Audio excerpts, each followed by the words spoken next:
A lot of people talk about a lack of empathy when it comes to both neurodivergent people on the autism spectrum and psychopaths.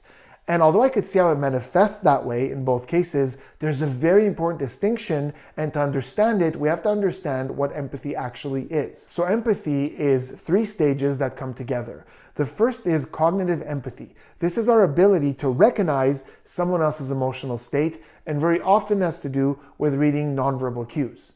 The second one is emotional empathy, and that's what most people think of when they hear the word empathy. It's our ability to connect with that feeling or that emotion and feel it ourselves. And finally, the third one is empathic action. This is our willingness to help or support someone once we have correctly identified and felt what they're feeling. So people with ASD, you might be surprised to find out, don't typically have an issue with the second or third part of empathy. In fact, they often feel even more than neurotypical people and are willing to go to great lengths to help or remedy the situation. They typically have an issue with that first step, the cognitive empathy, in picking up the subtle nonverbal cues that allows them to know that there's an issue.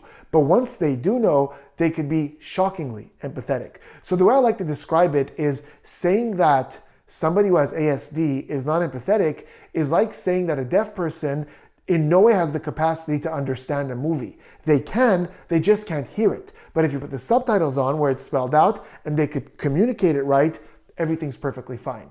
And when it comes to people on the autism spectrum, it might be our fault as much as theirs because we don't communicate our emotions in a way that they can understand it. But it's a communication issue, not an empathy issue. With psychopaths, however, it's typically the complete opposite. They're actually very good at step 1. They see the nonverbal cues and they're very good at quickly reading people and knowing what that person is likely thinking or feeling. But then they have a really hard time with step 2 and 3.